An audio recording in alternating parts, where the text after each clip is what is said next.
same building at more or less the same time. And they were all free. They were all asking themselves the same question: what is behind that curtain? You were born, and so you're free. So happy birthday.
From a time before the world began. A time when there was no earth and no land, only air and birds everywhere. But the thing was, there was no place to land because there was no land. But the birds just circled around and around because this is before the world began. And the sound was deafening. Songbirds everywhere. Billions and billions and billions of birds. And one of these birds was a lark. And one day, her father died.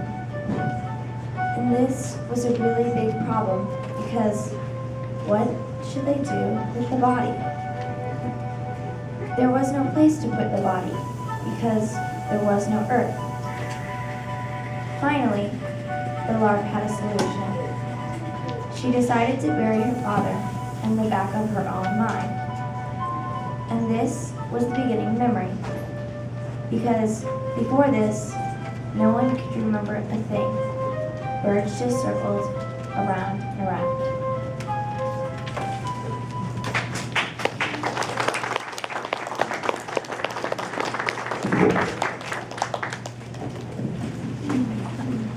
Paradise is exactly like where you are, right? Now, only much better. I saw this guy on the train, and he seems to have gotten stuck in one of those abstract trances. He's going,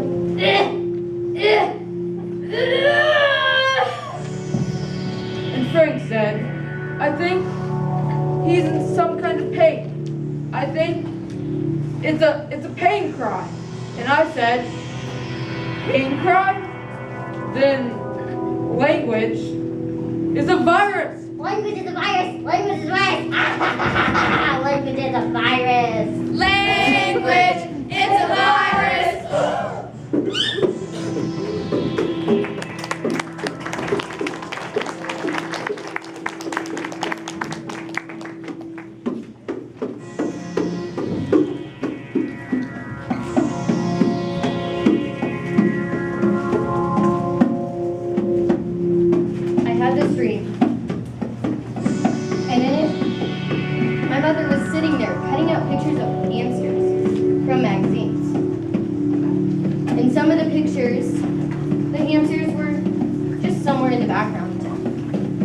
Some of them, the hamsters were pets. So she's got this pile of cedar chips. You know the kind that are at the bottom of hamster cages? Well, she's got this pile of cedar chips and gluing them into frames for pictures. So she's gluing these cedar chips together into frames for pictures and hanging them over the fireplace. And this is more or less her method of telling me that I should become a structuralist filmmaker, which, you know, I had planned to do anyway.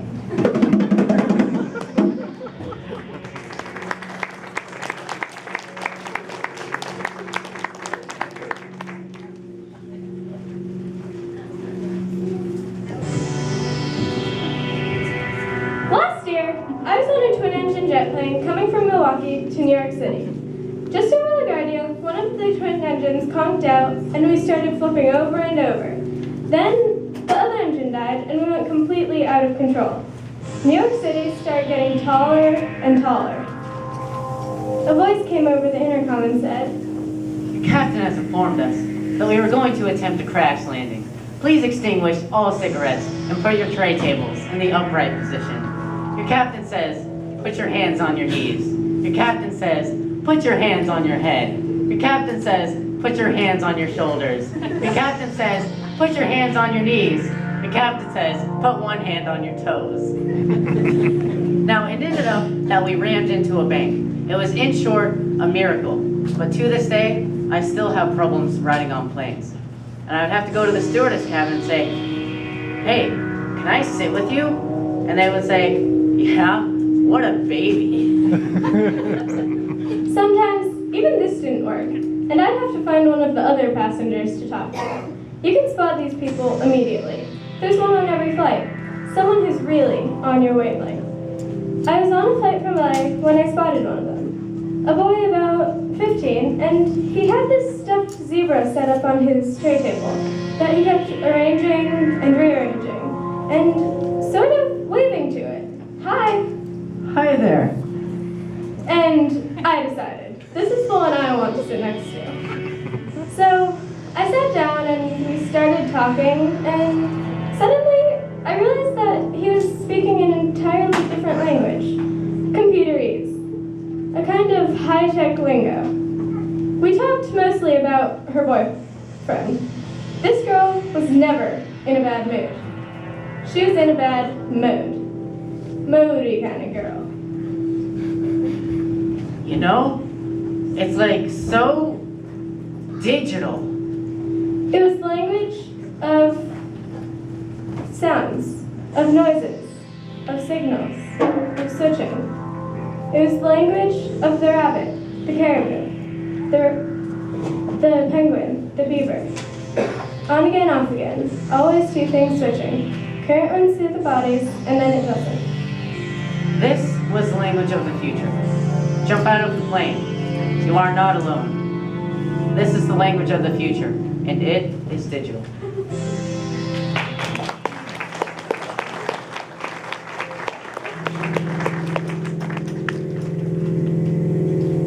June 1st, 1937. The American pilot, Amelia Earhart, began a flight around the world.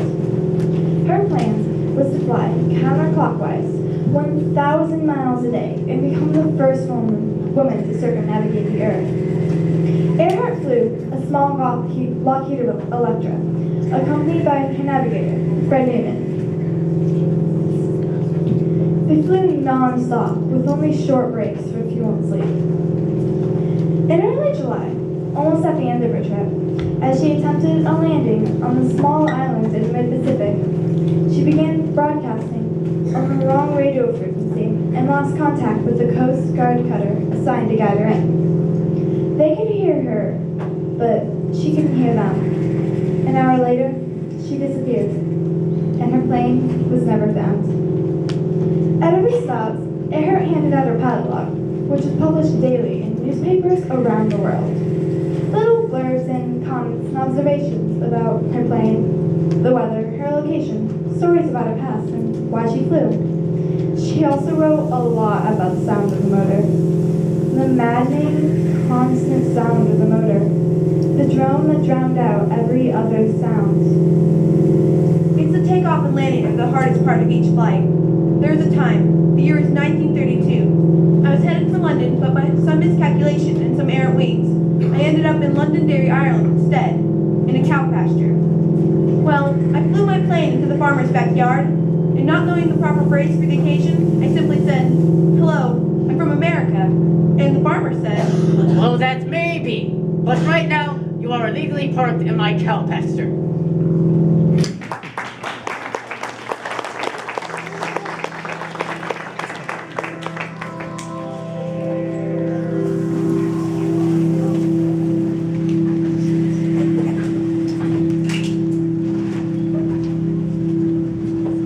It was up in the mountains. We had the ceremony every year. We had it, and everyone from miles around came in for it. Cousins, aunts, uncles, and the kids. Grandfathers, grandmothers, everyone. We set it up around this big natural pool. And there was trees all around. Pine trees and palm trees, all the trees were there. And it lasted for 3 days, and everyone danced and sang, and we cooked and looked forward to it all year. Well, one year, we were in the middle of it. I was just a boy at the time. But anyway, it was evening, and suddenly a whole bunch of tigers suddenly rushed in and started destroying everything. I don't know where they came from, but they knocked over all of these huge urns we had set up, and it was really a big mess. And then, so we spent the whole next year rebuilding everything. Then the next year, they just came back and destroyed it all over again. This became pattern for the next 4 or 5 years. We'd rebuild everything, and then they just come back and destroy it all. We were getting used to it. Well, one year we had a meeting. And we just decided to make the tigers part of the ceremony, to expect them. So we decided to start leaving food out for the tigers, so they would have something to eat. At first it was just small things, crackers and stuff like that. But later, it got so that we were saving up our food all year for the tigers. Then, one year, the tigers didn't come. They never came back.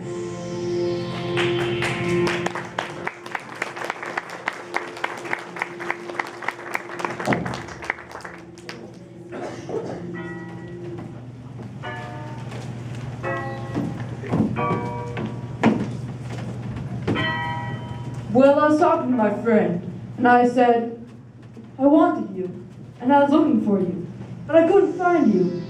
I couldn't find you. And he said, hey, are you talking to me?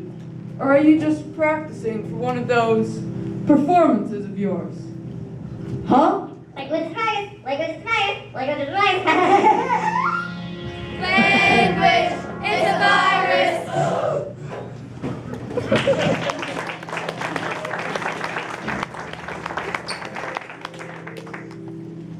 And it started out with a bad day. And I was sitting there feeling sorry for myself when the phone rang, and it said, Hi, this is Emma from NASA, and we were wondering if you would like to be the first artist in residence here. and I said, you're not from NASA, and I hung up the phone. 5 minutes later, the same person called, and I said, come on, and I was sure it was a fan who had figured out that my secret dream was to become an artist in residence, and had decided to torture me. Now, finally, I called NASA, and they said that yes, I actually had been chosen to be the first artist in residence there. And I said, well, what does an artist in residence actually do? What does that mean with the space program? And they said, Well, we don't really know what it means. What do you think it means? and I thought, who are these people? Anyway, I took the job, and for the next 2 years I worked as a government agent at NASA. And one of the most beautiful pictures I've ever seen was on the front of the New York Times. It was these cumulus clouds spiraling up with these spikes of light jetting out, and back this pink and this baby blue. And I was so proud. You almost never get to be the first of anything. And I took it really seriously, like trying to figure out ways for artists and scientists to do things together.